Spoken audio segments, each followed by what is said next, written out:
Hello, this is the Harboring Light. I'm Mary. I give a conservative take about the world around me. Feedback is immensely important. Feel free to reach out. And the best way to do so is through email.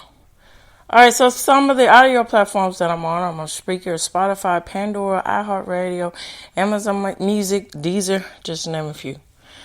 All right, so this episode is the companionship to the YouTube video that will come out here shortly.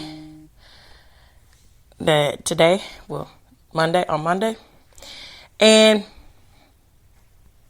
so happy to announce this is one of the first, and I look forward for it to continue on about listener feedback, and I'm happy to announce that Dennis Brennan is one of those listeners that wants to put in great input. So this podcast this podcast episode is the companionship for that. And so he did a wonderful, sit down question and answer Q&A response about what the feedback he and I were going on in between about his book. And I asked him various questions and he responded. And it was just a great, interactive feedback. And so I will have the link for you to check out his website, check out his book. It's a great read. And so here we go. I'm going to give my thoughts and I'm going to get into the aspects of his book. But this book is about the DC the DC swamp here.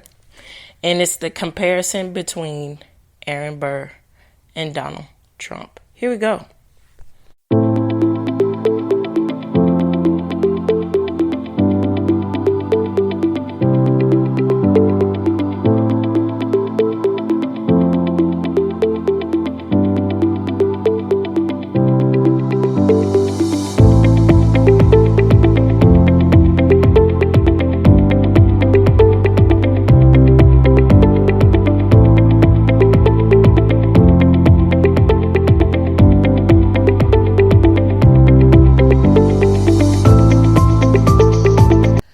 All right, so the source here in this unique episode will be his website. All right, so initially when I read this book, it was really, eye-opening and understandable. So, these are two very different word choices, but what do I mean by this? So eye-opening is that what it means is opening your eyes to something, but at the same time, it makes a whole lot of sense. And so what this book does is take you on an explanation, a historical explanation of how history, if you do not pay attention to it, if you don't take, adequate notes and appreciate it, it really will repeat itself. So what do I mean by this? So in this case, Aaron Burr is the aspects of what happened to President Donald Trump in his first term, in the aspects of, when they try to say, he's a treasonist, he's treason. He conducted treason, the Russiagate, and so forth. This is eerily similar into the aspects of what happened and what went on with Aaron Burr. So, in both cases, President Trump and Aaron Burr are quite similar into the aspects of what they were implementing and trying to show for the betterment and the change of America wasn't, publicly received all that well. A lot of stuff that Aaron Burr was trying to change in the format and the development of early America, it was not well received. People thought he was just a traitor beyond all means. And it was just, the only hope that he had for himself is his legal mind and his legal experience. And, they just wanted to sell him up the river, so to speak. And this is a lot of what happened with President Trump when he was going on, within his first term. People, I see it like this. And I think it's the same aspects with Aaron Burr, too. And this is my point of view. And I would greatly like y'all to weigh in on this subject. So,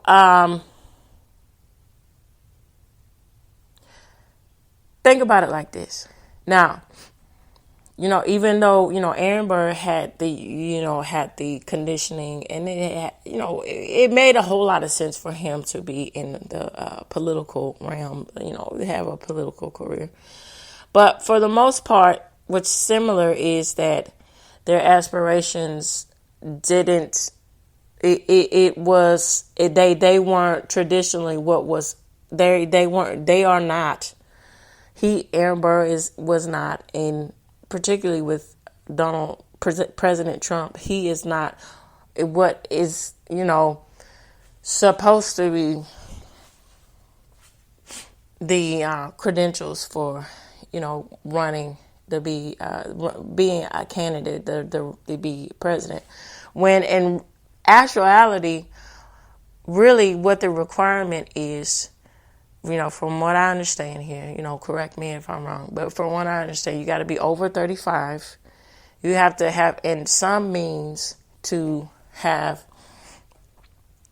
be a public servant to your community. And of course you have to have, money to back you up, people, constituents and stuff to support you. But those are really the criteria. So Donald Trump, it's a no-brainer that, he, why not? And some say, going earlier, Ronald Reagan was the, I guess, I want to say the stain or precursor for anybody to run for president, which I think is complete BS. But let's get back to Trump here. And so, with all of his wealth and power, even though he came from a wealthy family, his success was hard earned. And, take it for what you will, he really has a lot of merit when it comes to that. And he has a lot of sophistication when it comes to other aspects in the arena. And people, a lot of people say that they want someone to be real with them, especially when you get any aspects of politics.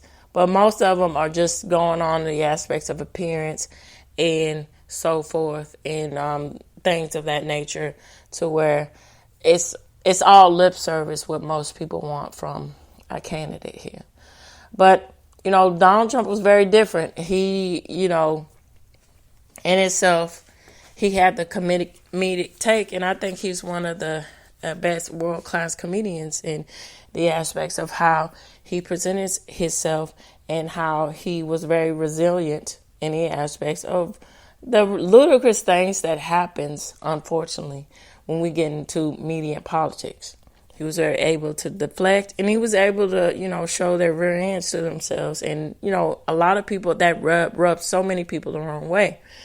And, hold on, I'll be right back.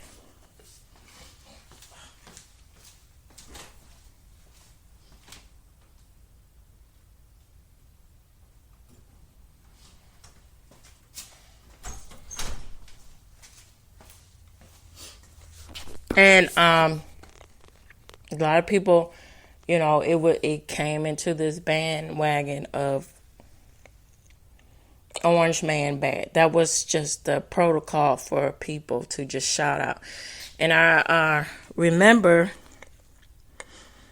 not too long into his president in the first term, seeing, personally seeing people saying these things. And it was like, well, why Orange Man bad? What What proof? What evidence do you have to say these things? Oh, well, I saw this clip, and then my friend said this and that. But that, how do you base this thing on something that's credible to say that he affected somebody or did something that was, harmful? I just have a feeling, a gut. So you mean to say, that a gut is something that's valuable to make an argument towards something. And so it became quite evident, in the grand scheme of things, that this tribalistic mentality was really becoming even more evident, and something that you couldn't turn away from when President Trump was in office. Now, let's go back to Aaron Burr. Now, Aaron Burr is a really good example of the aspects of how the winners or people who have a certain agendas want to press and perceive things a certain way. So what am I saying by this? Now, the musical Hamilton is a great example of this. And so the way that Aaron Burr, Alexander Hamilton, all of these people are presented, they're presented in a vastly different way.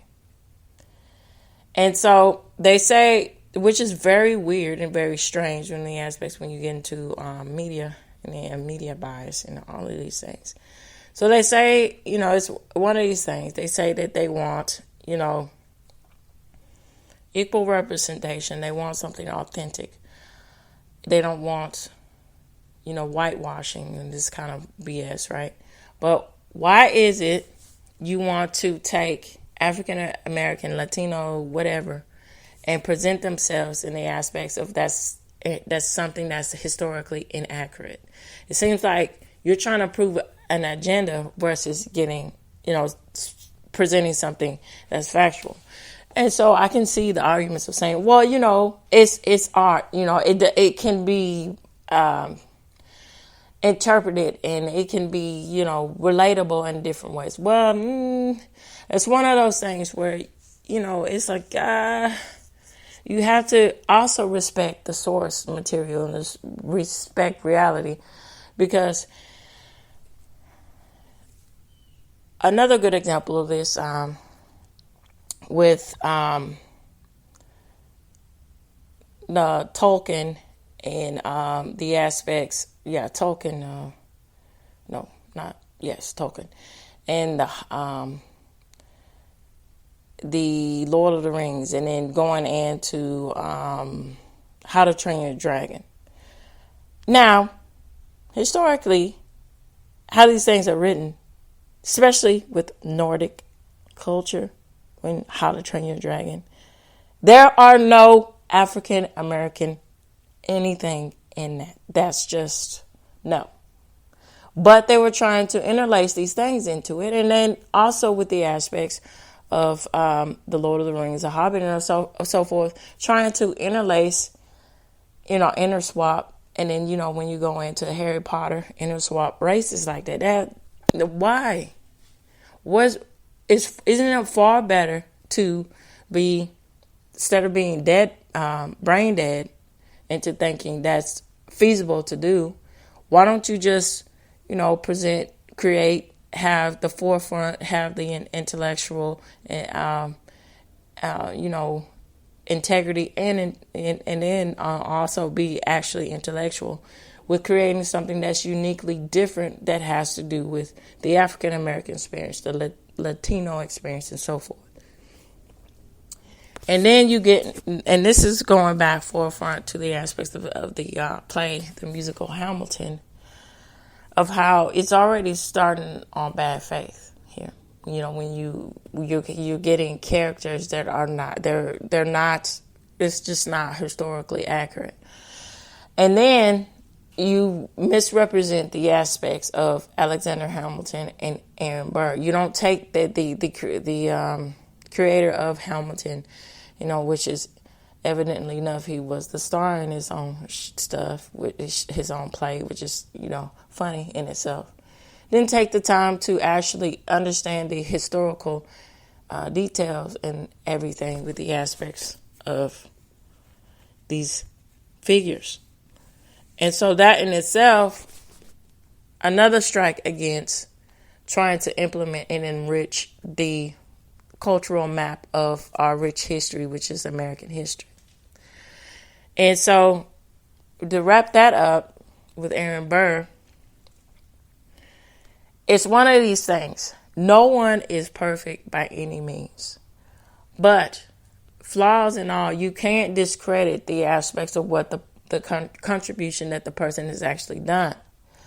And so when that gets into play, well, hey, let's just, tweak what they actually done and, serve it for our own selfish purposes.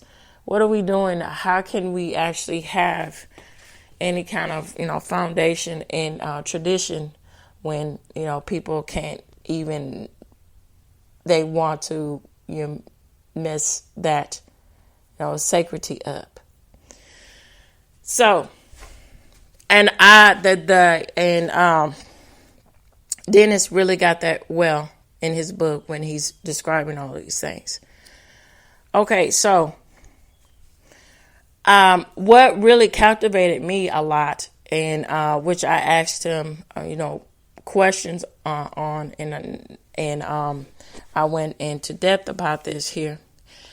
Before, I was trying to get a sense of, feedback of, I was actually initially in the first round of questions that I was asking him. It was just like a tapestry of a whole lot of things that I was asking, because I wanted to know how he thought, how he felt, what was, more connected to him, and then how, before I got into the aspects of the second round of, after I read his book and getting more defined questions. Initially, I started asking him about the aspects of essentially even though it was a whole lot of questions, from different historical backgrounds and different eras and stuff, so forth. The cohesive message was that I was relaying is how does being very dogmatic, in your viewpoint, how does that implement in the aspects of change and division and polarization? How do we,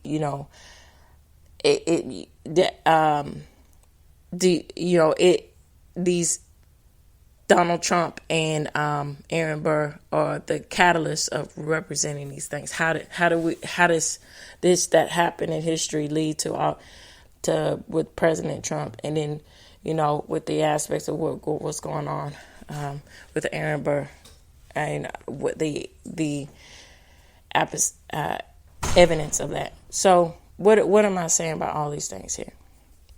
So in the interview question, I started talking about the Salem witch trials. And so in the Salem witch trials, these things were very evidently obvious that of the horrendous aftermath of what can happen when you're convinced, when you can have so much of a dogmatic belief system that it really gets in the way of rationality. And so many... I'll fix it for you, baby. This is Katie's. That's not yours, okay? I know. I'm going to fix it. Okay. And so many innocent people lost their lives just because of something that was hearsay.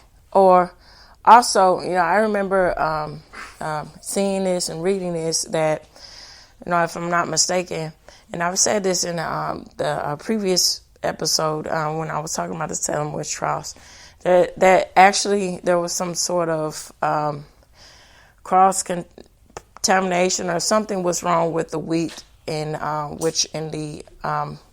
something was contaminated too with the water, and that in itself gave this a hallucination of seeing things that aren't actually there,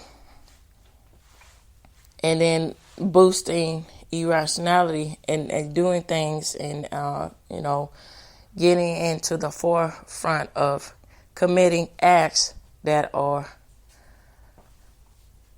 serious out of something that's just could be simply explained.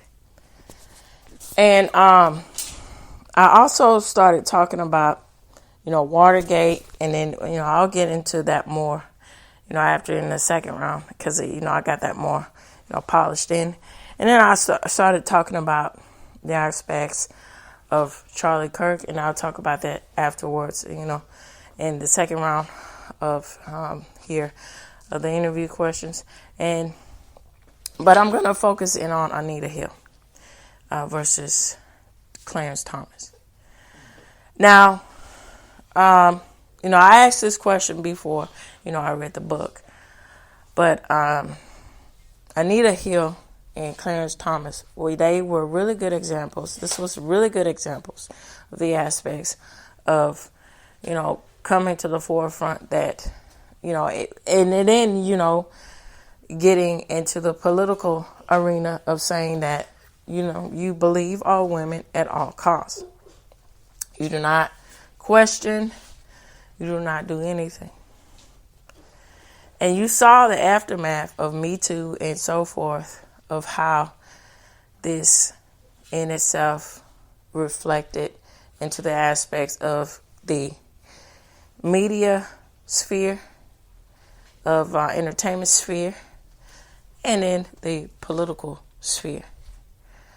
Now, the way that it was handled, it was really going on the wave of which was happening at that time, when we get the stop, when we get the aspects of Rodney King, we get the aspects of OJ and that saga. Here comes Anita Hill trying to say all these scandalous things about Clarence Thomas. And Clarence Thomas, and baby, can you do that after I'm done? Come on. Go look play with the kitties. Okay? Go see what they're doing. Okay? All right, so, saying all these scandalous things, trying to break down the fabric of the judicial system, in which is Supreme Court system, she was trying to, in herself, make it seem as if, the law of the land isn't all what you think. The judicial system is in no means, something that's perfect, but it's not what she was claiming, which it makes it really hard and to take politics very seriously, when things like this come along. And so, I talked about that, and I think that was really relatable, into the aspects of how when you perceive something, you just go off of emotion and what is somebody evidently trying to show you as proof, but it's really not there. And that's the problems the fabric that was breaking down the division and making things so polarized with Donald Trump, and then also in effect with Aaron Burr in the political landscape here. All right, so the questions that, after I read the book and everything, and I said, well, let me narrow down here. These are the questions that I presented and I asked, and I will encourage y'all to, and I'll link that below for y'all to see the YouTube a video of this that he answered. So these are the questions that I talked about here. Yes. I was saying, the aspects of the DC swamp here. Do you think that's, in its itself something that could be, cleared up? Or is it because there's so much, and evidently political bias that's just something that, something the most diplomatic measures probably won't, fix it from what has been, repaired, because, there's a lot of bad faith characters. And then I also went into the aspects of talking about Matt Taibbi. Now, Matt Taibbi, and I'm going to give my take about this, and he answered it very well, and I'll encourage y'all to look at that video here that Mr. Dennis hit with his questions about, answering the questions that I had about it. So Matt Taibbi, he worked for Rolling Stones, and those who know, those who don't, and he was a journalist for Rolling Stones. So, he was pressured a lot to say certain things about the aspects of Donald Trump and the presidency and the first term, and the aspects of Russiagate and so forth. But no, Matt Taibbi wanted to intact his journalistic integrity, which was very noble for him to do, because that in his case is what a real journalist does. Journalism is all about getting to the proven fact at no matter what cost, not a matter what cost. That gets into the aspects of being unscrupulous. I mean, in the sense that even if it's unsavory or it changes somebody's worldview, it's the truth, it's the facts. I need to get changed. Hold on, baby, just a minute.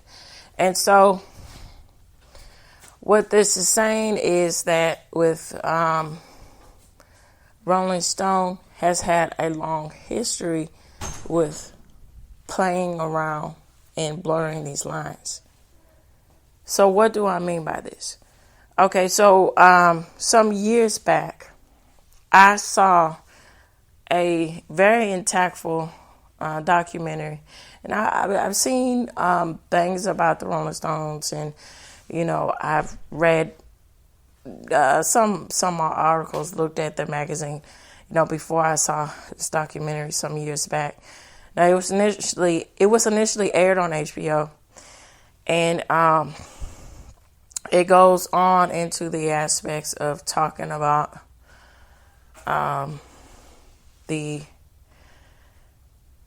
stories from the center of the earth, or something that is from the edge, stories from the edge. And so Yarnis, the guy who took over after the initial creator of Rolling Stones passed away, he decided to do like a cool, fresh take about the cultural, musical landscape at large that was going on at that time, when around the 60s and so.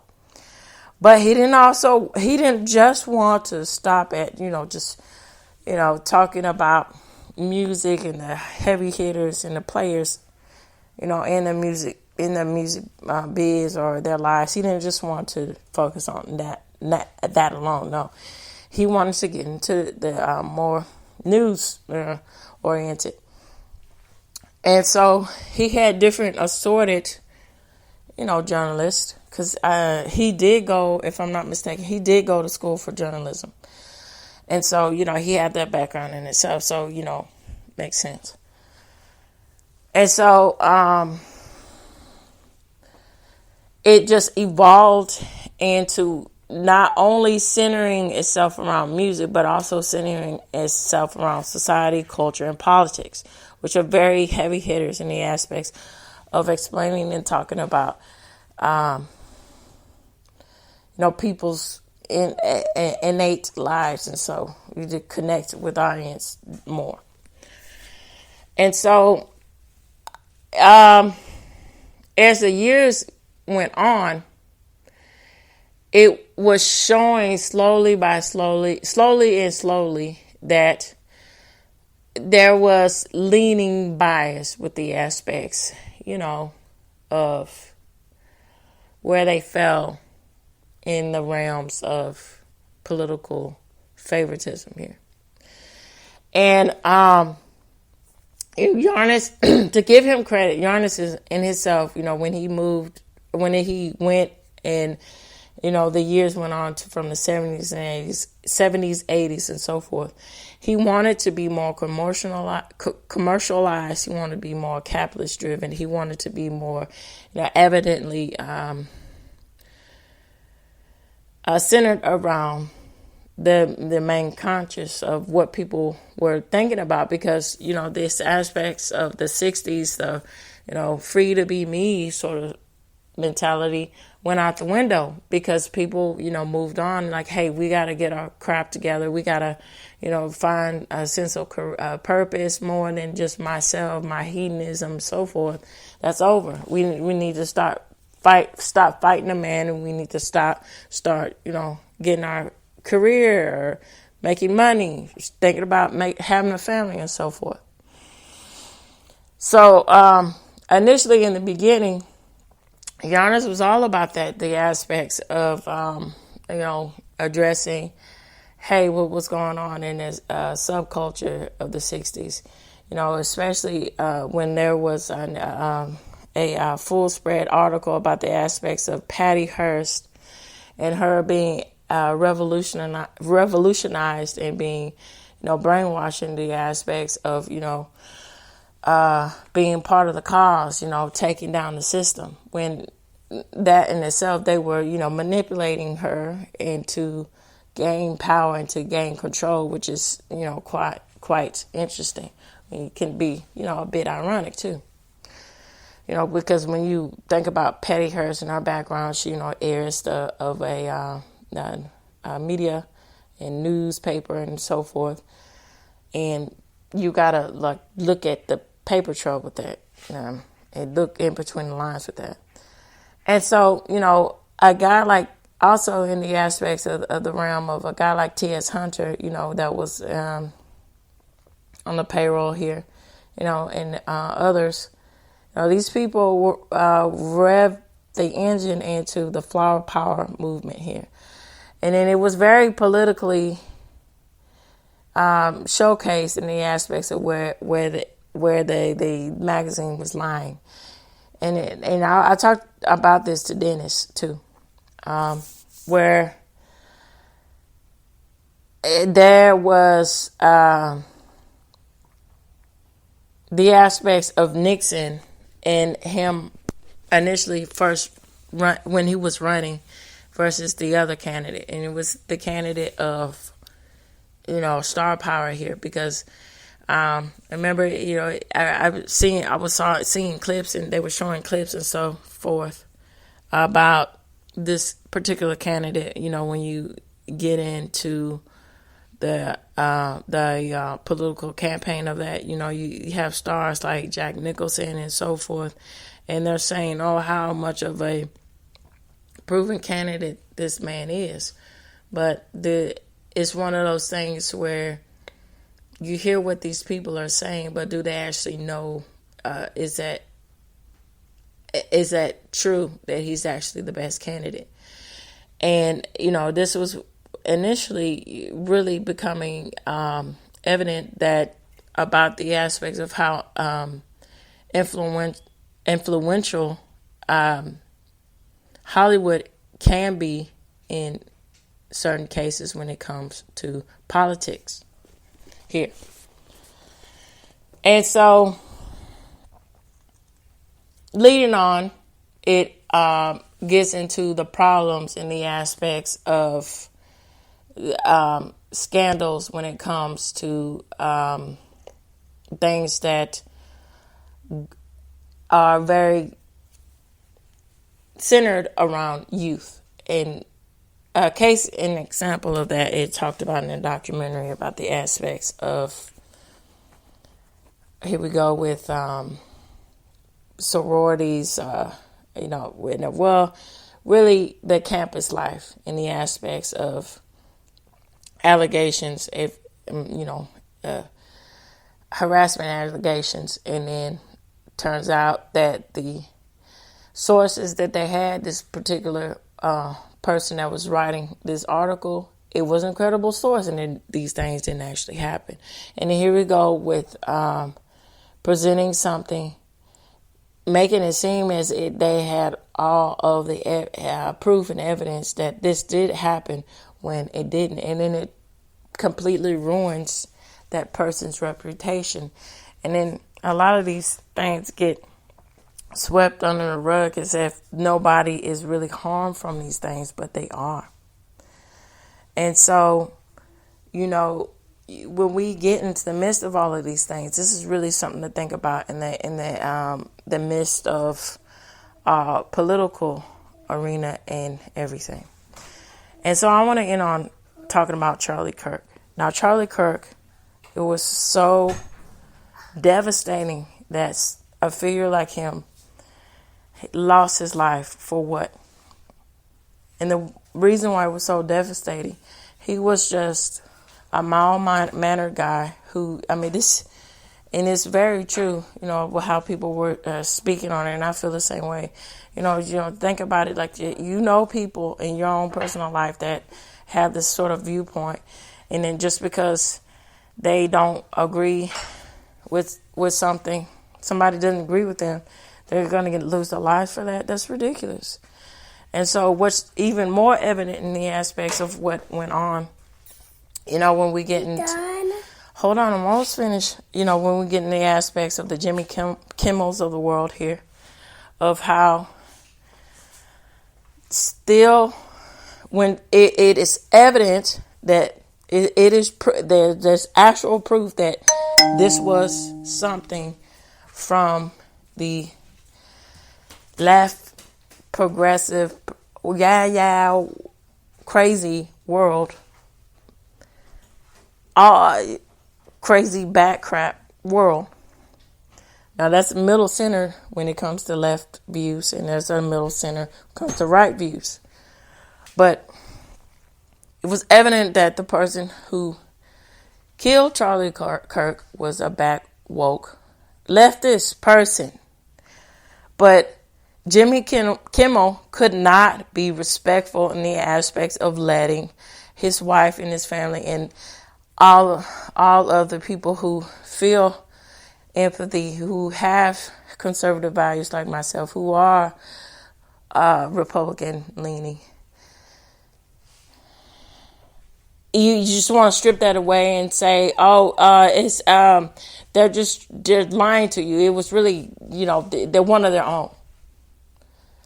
So this is that's another entity and an example of how very crucial it is to get into the implement of understanding that it's far better to see and listen and think critically here instead of just falling in the sheep herd mentality of the masses and giving in and believing that that's true. All right, so I was greatly appreciative of Dennis to reach out to me, and I'm just so happy to have an episode like this and to have a video of this caliber. It's really enriching, and it's also impactful into the reasons in which I wanted to create this podcast, to really have a show that goes into depth about things, that talks about things,